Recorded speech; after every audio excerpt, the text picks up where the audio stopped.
the primary suspect and what's known to be the mastermind of the Young Dolph setup. He's trying to get out. He's trying to get out of a sentence, and he's asking the judge to release him and everything like that. They already gave him a bond, $90,000. He was able to go home on an ankle monitor. They never do that for somebody that's actually a primary #1 suspect, because they labeled him and they told the whole entire news that he was the mastermind of the Young Dolph hit. And if he's working closely with Yo Gotti, then they know that they're trying to get him to break and tell on Yo Gotti. If you guys are Young Dolph fans, put the Dolph emoji in the comment section, like the video, and subscribe to the channel. Because right now, the justice for Young Dolph is coming, and if you want justice, let us know in the comment section, man. And so now that Govan Hernandez, recently after bigjook, just got pretty much hit up right there in that parking lot, they're saying that Govan, he's looking for special protection. He's under police protection because he's willing to give the information that's going to get Yo Gotti to have to come in for the indictments. This whole entire RICO case is serious because the prosecutor and the district attorney, they're looking at all facts and evidences pertaining to this case, and they want to at least make an attempt to get the justice for Young Dolph, because it's already been 2 years going on 3 years now, and there's no reason for them to delay it any further, because the footage has been seen by multiple people, and Govan Hernandez himself, he's about to give the information up. His statements and testimony is going to be crucial in solving exactly how this played out in the Young Dolph trial. Because now that Yo Gotti is at risk, because his workers, his people that was working the streets for him, doing the dirty work, the enforcers, they got caught red-handed, and they don't want to do the time for the crime that they did. They don't want to do the bid, because the judge is giving 50 to 200 years for the people that's going to be found guilty, and the grand jury is going to have to go to trial and deliberate for many, many weeks and months.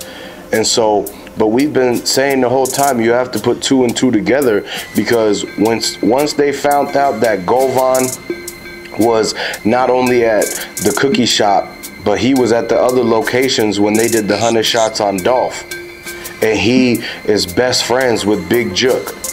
So whatever he knew that he said about bigjook, that pretty much got a big target Yo Gotti's brother's back, because he knew that Govan, like everybody knew, Govan was not going to actually do his time. He was gonna have to tell, because he's not even related to Yo Gotti and them, so he doesn't have any loyalty to show. Yeah, he got some, you know, a free ride, and he got to go along with the CMG dudes, but ultimately they slid for Young Dolph on Lotta Cash Desto, which is Govan's daughter. And so he's already felt the effects of the karma from the situation, and how there is no loyalty, because at the end of the day, if they can't find Govan, they were going to go after his peoples and everything like that. And now he's calling it a quit. He's tired of being on the run. He's tired of having to hide behind this whole entire thing. He's going to now testify against CMG, Yo Gotti, and blacyoungsta to pretty much bring an end to everything. And now he's asking to be released early under witness protection custody, and the U.S. Marshal's Office is basically looking into that, because he's willing to cooperate, and he's basically going to end up being a federal informant that comes back on to the Young Dolph trial to point out what blacyoungsta did. And he's going to point the finger at Yo Gotti and say, this is the guy that sent the money. Everybody knows that. Even Mia J said they put money on Dolph's head. So now the whole case is going to be wrapped up once they find out exactly who it is that sent the bread.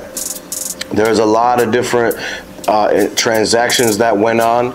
The cookie shop got an anonymous donation. The Makita's cookies, they got like 200,000 to 300,000 in the GoFundMe. Who put that in there? And why did they never remodel the cookie shop? They just ended up closing it down. The money was for them to fix the damages and remodel it and everything and bring it back to being open. But ultimately, they took the money and ran.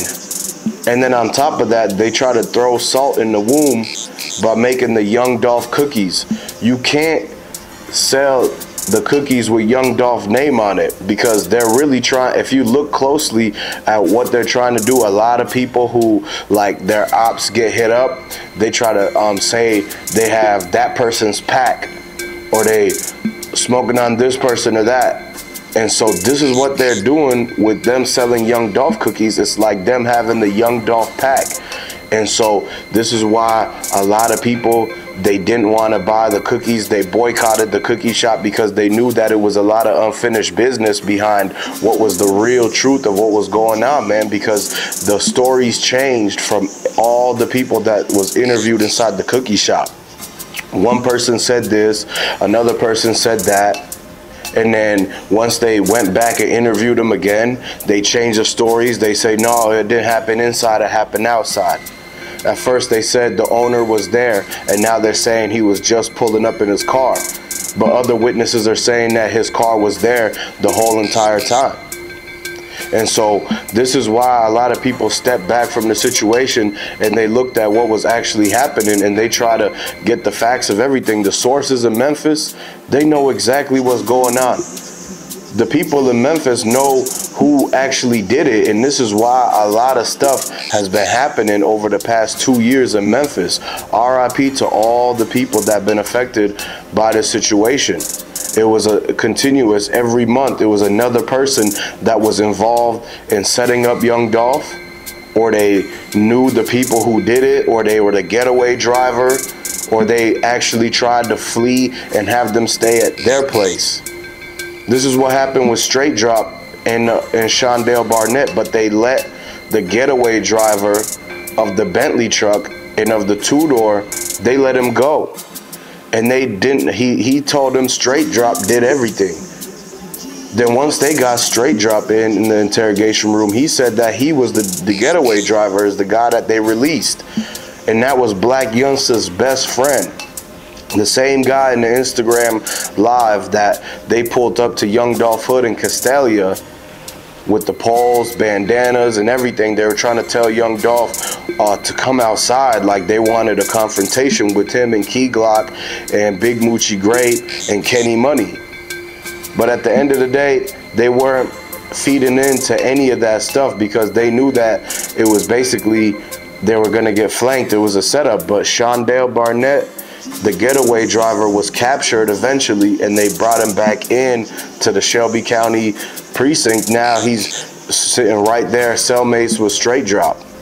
And now that the prosecutors have been able to look at every single detail, they're going back to the Young Dolph lawyers and they're telling them everything that they found, because there's people of interest that they still want to interview and talk to that was actually filming that day right in front of the cookie shop when everything went down. This is why a lot of the witnesses were afraid to come forward, because they knew that they caught a lot of stuff on footage of the guys running out the side of the cookie shop. Everything that 007 said was actually caught on film, but the people was too scared to come forward. And at the same time, the Dolph footage, it was missing. Nobody knew where it was at. The feds came and took the computers and everything out the cookie shop because they knew that it was in there, the footage. And so now we haven't seen it yet, but they showed the picture of the two guys running in front of the cookie shop with the Dracos. And then if you look in the back of that picture, it was the Bentley truck. The getaway driver of the Bentley truck was captured, and now he's going to basically rat out on Yogotti because he knows that he's not going down for something that Yogotti told him to do, to get in the car and drive them down airways. And so this is why blacyoungsta, Yogotti, Moneybagg Yo, bigjook, Govan Hernandez, they were all the people that was inside that truck. And the getaway driver, he told the U.S. Marshals, he told the feds and MPD exactly who was with him, and that's why they're looking for Yo Gotti. They're looking for everybody that was in that car because they know for a fact that they had to have drove by the scene. What were they doing at that spot at that time? Exactly when everything was going down, they had to have been there.